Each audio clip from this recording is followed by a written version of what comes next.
Assalamualaikum warahmatullahi wabarakatuh. Perkenalkan, nama saya Eka Zainur Aziza. Dalam video kali ini kita akan membahas materi mengenai gaya antar molekul. Gaya antar molekul sendiri adalah ikatan atau gaya tarik-menarik antara molekul yang saling berdekatan. Gaya antar molekul terbagi menjadi dua jenis, yakni gaya van der Waals dan ikatan hidrogen. Gaya van der Waals terbagi lagi menjadi tiga jenis, yakni yang pertama adalah gaya dipol saat atau yang lebih sering kita kenal dengan gaya London. Gaya London adalah gaya yang terjadi antara molekul nonpolar dengan molekul nonpolar sejenis atau berbeda-beda.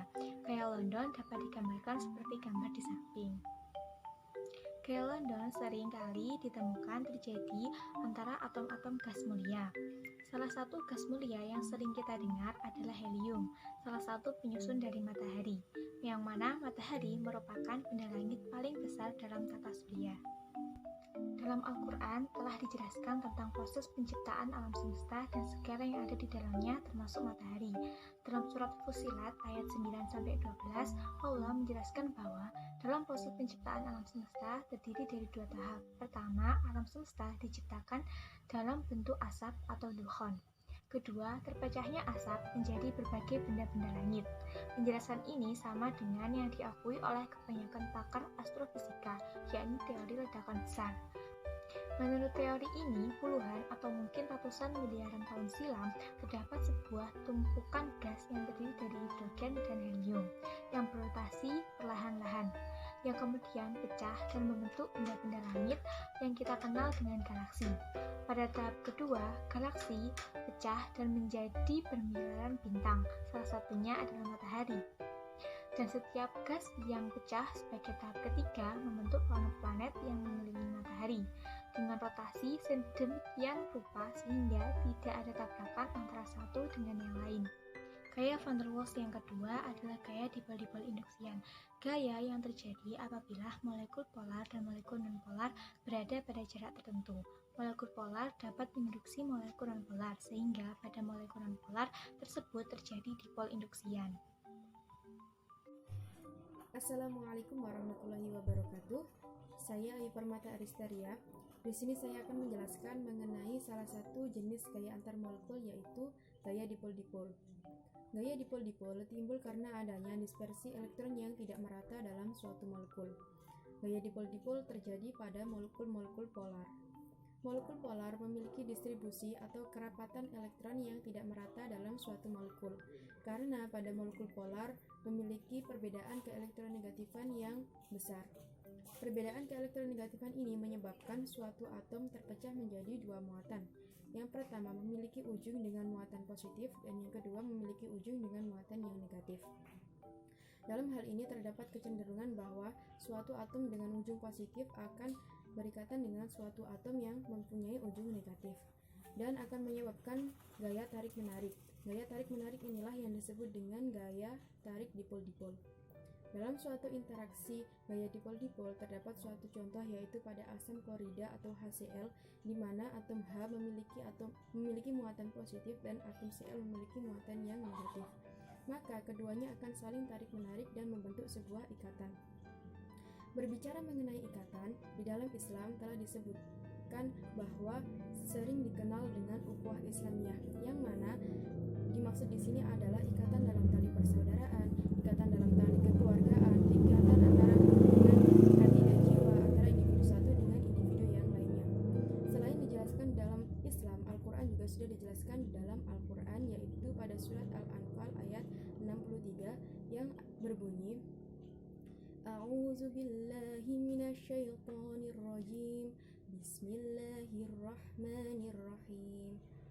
Wa allafa baina qulubihim law anfaqta ma fil ardi jami'an ma allafta baina qulubihim walakinallaha allafa bainahum innahu azizun hakim. Shadaqallahul adzim. Yang artinya, dan Dia Allah yang mempersatukan hati mereka, orang-orang yang beriman, walaupun kamu menginfakkan semua kekayaan yang berada di bumi, niscaya kamu tidak dapat mempersatukan hati mereka. Tetapi Allah telah mempersatukan hati mereka, sungguh Dia Maha Perkasa lagi Maha Bijaksana. Al-Quran surat Al-Anfal ayat 63. Salah satu anugerah yang diberikan Allah SWT kepada kita adalah perdamaian. Dalam materi ini dapat kita simpulkan bahwa molekul polar telah menimbulkan perbedaan, yaitu antara kutub negatif dan kutub positif. Kita sebagai manusia telah menimbulkan beribu-ribu perbedaan, dari yang kaya dan yang miskin, dari yang pandai dan yang tidak, dan lain sebagainya.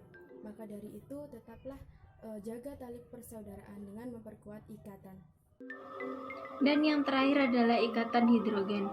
Ikatan hidrogen merupakan suatu gaya antar molekul yang relatif kuat yang terdapat dalam senyawa yang berikatan antara hidrogen dengan unsur-unsur lainnya yang memiliki keelektronegatifan yang besar, seperti fluorin, oksigen, dan nitrogen.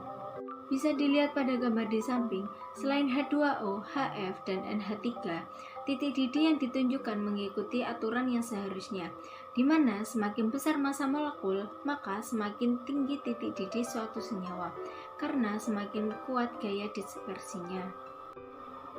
Penyimpangan pada ketiga senyawa ini disebabkan oleh adanya interaksi intermolekuler yang sering disebut dengan ikatan hidrogen. Contoh pada ikatan ini adalah ikatan pada H2O, pada air. Air dengan rumus molekul H2O adalah suatu zat kimia yang disebut dengan oksida hidrogen, yang merupakan produk dari reaksi antara oksigen dengan hidrogen, yaitu H2 ditambah O2 menjadi 2H2O. Air yang dipergunakan manusia untuk kebutuhan sehari-hari bukan merupakan air murni, melainkan merupakan air yang berasal dari sumber tertentu yang kemudian diproses dengan campuran bahan kimia lainnya sehingga layak dikonsumsi.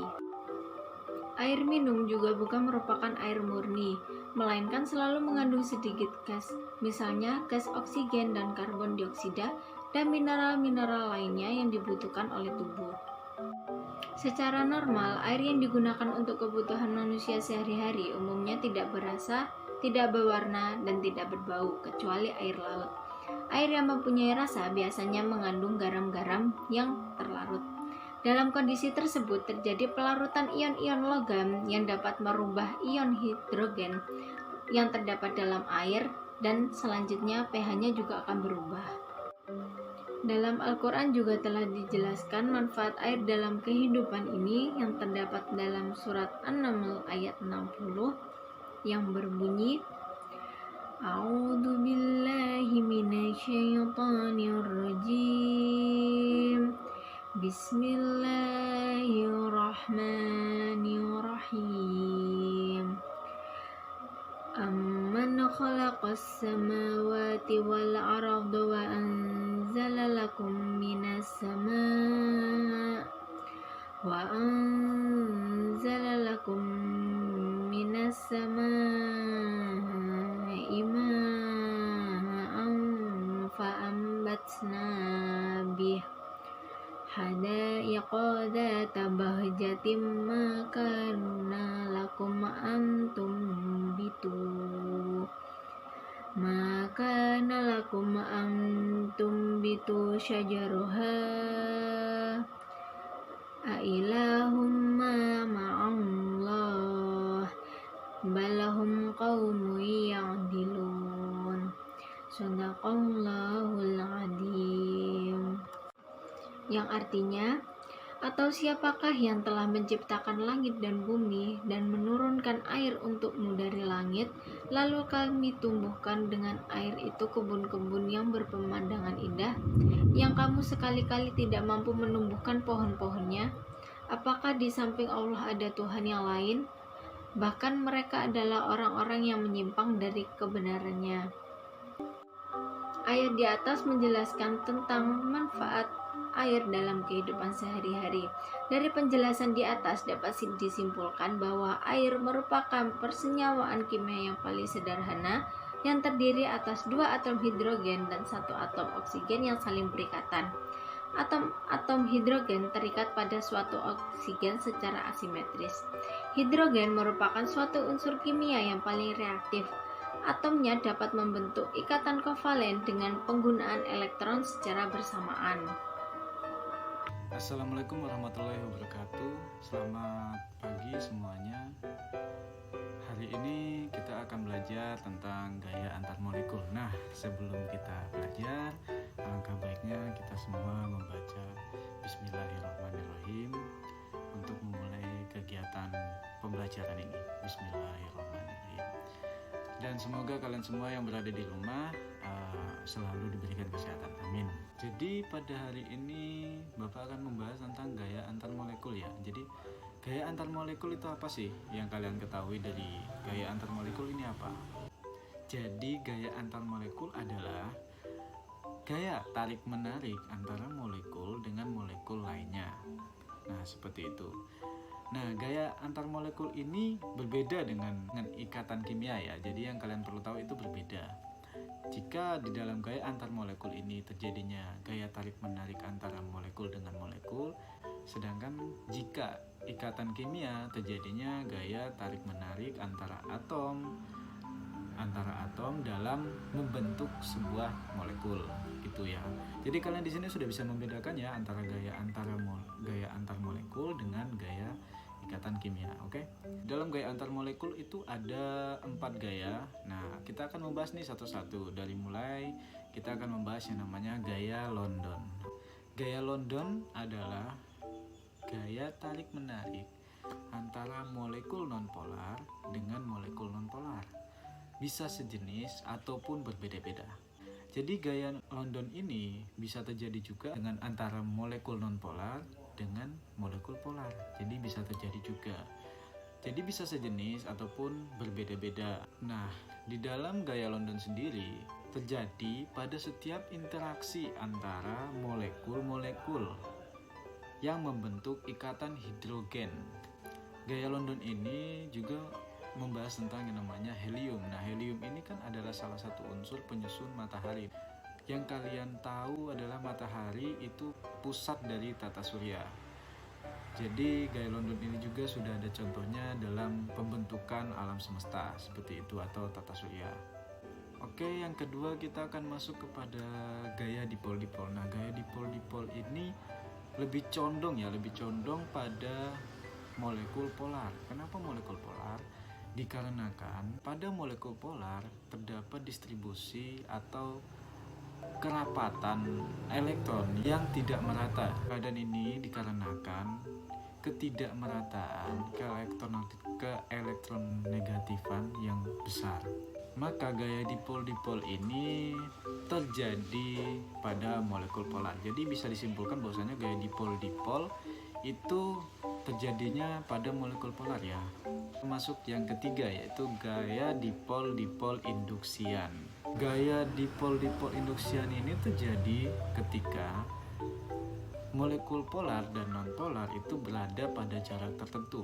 Nah, molekul polar ini dapat menginduksi molekul non-polar yang berada pada jarak tertentu, sehingga pada molekul non-polar terjadi yang namanya gaya dipol induksian. Setelah terjadinya induksi tadi, maka terjadi sebuah gaya elektrostatik yang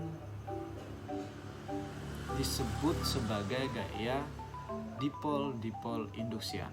Kita akan masuk ke teori yang keempat ya, yaitu adalah ikatan hidrogen. Jadi hidrogen adalah unsur kimia yang sangat reaktif, yang seperti kita semua tahu, atomnya juga dapat membentuk ikatan kovalen dengan penggunaan elektron secara bersamaan. Dikarenakan sifat unsur hidrogen ini, maka terjadinya ikatan kovalen di dalam air. Dalam ikatan kovalen, setiap atom hidrogen itu memiliki satu elektron yang dipakai bersamaan dengan atom oksigen. Jadi seperti itu ya untuk konsep ikatan hidrogen ini.